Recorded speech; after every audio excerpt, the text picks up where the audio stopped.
આવતીકાલે દમણની મુલાકાતે છે ત્યારે પીએમ મોદીના આગમનને લઈને તડામાર તૈયારીઓ ચાલી રહી છે। રૂપિયા 2970 કરોડના 56 જેટલા વિકાસ કાર્યોની ભેટ તેઓ આપવાના છે। નમો હોસ્પિટલ, નમો એરપોર્ટ જેવા વિકાસ કાર્યોનું લોકાર્પણ કરવામાં આવશે। આઇકોનિક બ્રિજ કન્વેન્શન સેન્ટર જેવા અનેક કાર્યોનું ખાતમુહૂર્ત કરવામાં આવશે। વડાપ્રધાન નરેન્દ્ર મોદીના ભવ્ય રોડ શો અને જાહેર સભાને પણ તેઓ સંબોધન કરવાના છે। ત્યારે વડાપ્રધાન નરેન્દ્ર મોદીના પ્રવાસને લઈને તંત્રે તૈયારી પૂરજોશમાં શરૂ કરી છે।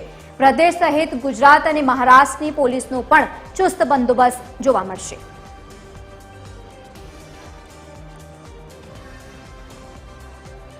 વડાપ્રધાન નરેન્દ્ર મોદી આવતીકાલે સંઘ પ્રદેશ દમણની મુલાકાતે છે ત્યારે તેમની મુલાકાતને લઈને તમામ તૈયારીઓને આખરી ઓપ આપી દેવામાં આવ્યો છે। મહત્વપૂર્ણ છે કે પ્રદેશની મુલાકાત દરમિયાન તેઓ 3000 કરોડથી વધુના ખર્ચે તૈયાર થયેલ વિકાસના કાર્યોની ભેટની સાથે અનેક નવા વિકાસના કાર્યોનું જે ભૂમિપૂજન છે તે વડાપ્રધાનના હસ્તે કરવામાં આવશે। ત્યારે પ્રદેશવાસીઓમાં ખાસ કરીને ઉત્સાહનો માહોલ છે। આપણી સાથે પ્રદેશના ભાજપના અગ્રણી અશ્વિભાઈ દમણીયા જોડે છે, આપણે તેમની સાથે સીધી વાત કરીશું। અશ્વિભાઈ, સતત 8મી વાર વડાપ્રધાન પ્રદેશની મુલાકાતે છે, કઈ રીતનો ઉત્સાહનો માહોલ છે? અમારે દાદરા નગર હવેલી દમણ દીવમાં 8મી વાર આપણા યશસ્વી પ્રધાનમંત્રી નરેન્દ્ર મોદીજી આવે છે।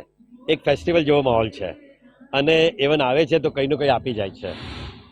તો આજે બે મુખ્ય બિંદુ પર, જે એક નમો હોસ્પિટલ છે અને એરપોર્ટ છે, જેનાથી આપણે બહુ કમ્યુનિકેશન ઇઝી થશે, ટુરિઝમ બી ગ્રોથ વધશે, એવું એરપોર્ટનું ઇનોગ્રેશન કરશે।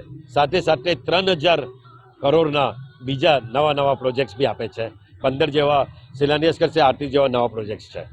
તો જ્યારે અમારા જેને વિદેશમાં ડંકો વાગે છે એવા નરેન્દ્ર મોદીજી અમારા દેશમાં આવે છે, ને ખાસ કરીને દમણમાં કોલેજ ગ્રાઉન્ડ પર, અને કોલેજ ગ્રાઉન્ડ નામો આપણો સ્વામી વિવેકાનંદ હોલ છે ટાંગલ, તો 5 વાગે 5 તારીખે હું મારી દમણની જનતાને વિશેષથી કહેવું છું, અને ખાસ કરીને નેબરિંગ સ્ટેટ્સથી દમણ દીવથી બી લોકો કે ઘરમાં નહીં બેસે, આવો।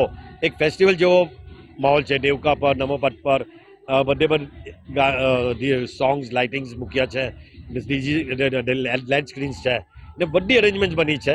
તો પ્લીઝ આપ આવો અને જે મોદીજી સંબોધિત કરશે તે સાંભળશો। આવતીકાલે સતત 8મી વાર વડાપ્રધાન પ્રદેશની મુલાકાતે છે અને તેમના આગમનને લઈને તમામ તૈયારીઓ પૂર્ણ કરી દેવામાં આવી છે। અત્યારે જે સભા સ્થળ છે, સભા સ્થળ પર પણ આખરી ઓપ આપી દેવામાં આવે છે। ખાસ કરીને ગરમીનો માહોલ છે, ત્યારે ગરમીના માહોલને ધ્યાનમાં રાખીને જે અહીં આવનાર જે લોકો છે, પ્રદેશવાસીઓ, તેમને ગરમીથી રાહત મળે તે માટે સભા સ્થળ પર સ્પ્રિંકલ્સની પણ વ્યવસ્થા કરવામાં આવી છે।